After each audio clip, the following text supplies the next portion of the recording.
Ce tout pays musical aurait dit que radical, le royaume du musical. Quand debout était la salle, acclamant l'acteur comique, comédien ludique, au sourire fantastique, Fernandel le magnifique. Jo Corbeau, c'est un nom, on va dire, d'emprunt, puisque son véritable nom, c'est Georges Oanessian, arménien de Marseille, et qui écrit des chansons, qui compose et qui interprète. Tu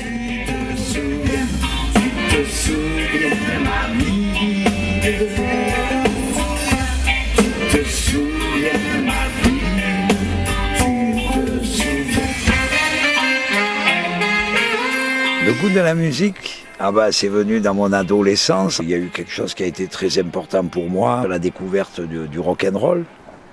Donc c'est à partir de là que j'ai commencé à avoir moi aussi envie de chanter comme mes idoles que j'adorais. Et c'est donc à l'âge de 15 ans, j'ai monté mon premier groupe de rock.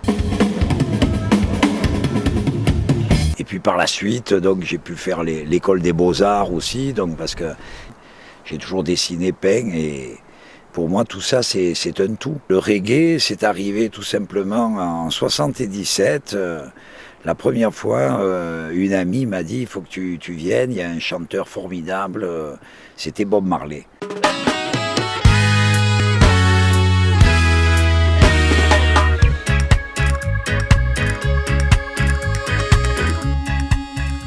J'aimais beaucoup le blues, j'aimais beaucoup le jazz, mais avec le reggae, j'ai trouvé à l'intérieur toutes les choses qui en fait m'attirait dans l'expression artistique. Et j'étais déjà un des tout premiers blancs, à partir de 78, au début des années 80, avoir un répertoire qui s'inspirait, je dirais, de la rythmique reggae. Comme j'étais à Paris et que j'écoutais le message de Bob Marley qui parlait toujours de retour aux racines, de retour aux sources, eh bien tout cela a contribué au fait que j'ai eu envie de revenir à mes propres racines, à mes propres sources, c'est-à-dire marseillais, méditerranéen et arménien. Car si je cherche mes racines, loin de l'Arménie du passé, c'est dans la banlieue marseillaise que mon cœur s'est mis à pulser.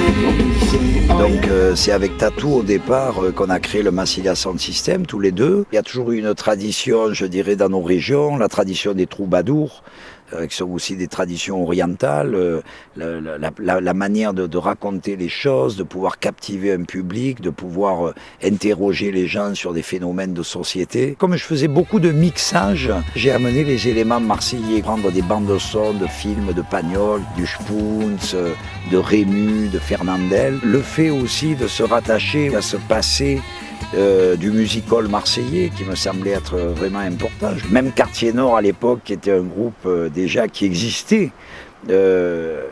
avait déjà quand même un peu plus qu'un peu cette démarche marseillaise quand même. Hein.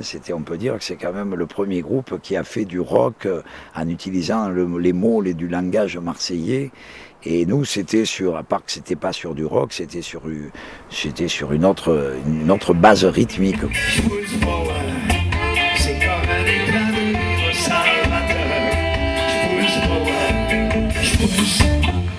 La musique, je dirais sur la région, c'est énormément étalé, c'est appris aussi avec le rap, il y a eu beaucoup d'écoles de rap, le IAM, Funky Family entre autres, et puis bien d'autres qui ont aussi créé des brèches. Règlement de compte contentieux, continent en attente de nouvel âge béni de Dieu.